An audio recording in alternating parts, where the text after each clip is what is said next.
Halo, perkenalkan, saya Nirwansyah. Pada kelas Media Budaya dan Kaum Muda ini saya akan menjelaskan online campaign di media sosial, khususnya bagaimana produksi online campaign ini menyebabkan selektivism.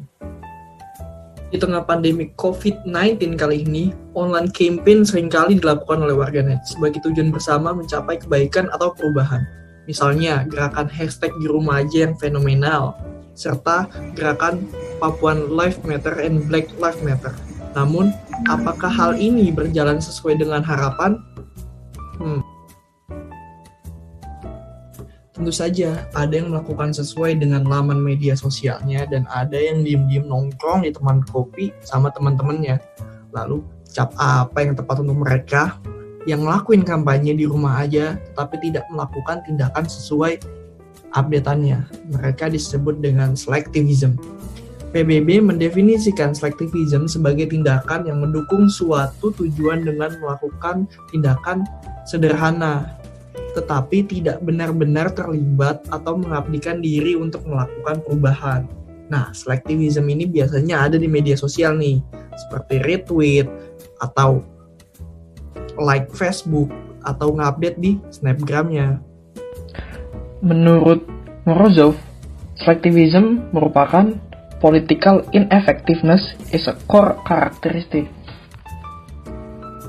Mengapa? Karena selectivism merupakan tindakan yang sia-sia, seperti komentar di media sosial atau like terhadap postingan sebuah individu dalam media sosial. Hal ini yang membuat aktivisme digital kurang bersuara. Namun, Morozov bukan bermaksud untuk merendahkan gaya gerakan digital yang terkesan dengan menggunakan internet atau sosial media. Ia hanya mempertanyakan apakah gerakan ini memberikan perubahan baik secara sistem atau sosial terhadap masyarakat? Kehidupan modern abad 21 tidak bisa kita lepaskan dari media sosial. Ini sangat penting dalam kehidupan sosial. Kita bisa melihat dengan aktivitas masyarakat dituangkan di media sosial, baik kesedihan, kekecewaan, dan juga kesenangan. Media sosial pada hakikatnya berakar pada hubungan sosial secara langsung, sehingga yang dilakukan pada media sosial hanya instrumen perilaku kehidupan sosial yang sejatinya juga harus dilakukan pada dunia nyata. Sehingga tidak heran 90% pengguna medsos melakukan post di media sosial mereka.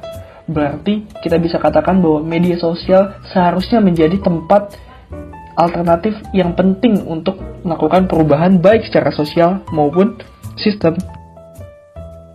Namun, apakah gerakan digital sejelek itu? Tentu tidak. Kita bisa mengambil dua hal, baik sisi positifnya maupun sisi negatifnya. Sisi positifnya, aktivisme digital lahir setelah penciptaan media sosial dan seringkali identik dengan gerakan yang viral. Maka kita bisa mengupayakan gerakan digital langsung kena terhadap masyarakatnya dan sesuai dengan tujuan. Lalu ada yang negatifnya. Nah, gerakan digital seringkali ini berkenaan dengan selektivism. Ini tidak bisa memberikan pengaruh secara jelas. Mengapa? Karena masyarakat di media sosial hanya melakukan tindakan secara pasif dan tidak ada perubahan yang signifikan yang dilakukan oleh masyarakat tersebut. Makanya ini yang dicoba untuk direduksi dari tindakan gerakan digital itu sendiri. Gerakan digital ini akan menjadi klise jika memang masyarakat tidak melakukan tindakan yang seharusnya, sehingga gerakan digital menjadi tidak berguna. Mengapa? Karena data yang disampaikan serta kegelisahan tidak sejalan dengan apa yang terjadi di dunia nyata. Misalnya, konteks Papuan Lives Matter yang kita bahas. Ternyata masih saja banyak masyarakat di Indonesia yang melakukan diskriminasi terhadap Papua. Itu kalau lu Ini sadar, contohnya. terutama teman-teman dari timur. Lu gak percaya? Nih lihat. Lu pikir itu lucu? Enggak. Pada kondisi seperti ini, kita harus mengerti bahwa setiap tindakan yang terkait dengan gerakan sosial baik offline maupun online merupakan tindakan yang politis. Mengapa? Jika kita perhatikan, banyak loh buzzer-buzzer yang mencoba untuk mereduksi gerakan digital. Sehingga dengan adanya gerakan digital seharusnya kita memaksimalkan potensi untuk melakukan perubahan. Jadi tidak hanya melakukan gerakan di media sosial, tapi juga di realitanya. Dalam menyikapinya, ada sesuatu hal yang penting, yaitu perlunya mengubah pola pikir dari lebih baik saya bertindak seperti ini daripada tidak sama sekali, diganti dengan jika saya bisa melakukan tindakan yang nyata, mengapa tidak? Sekian dari saya. Terima kasih.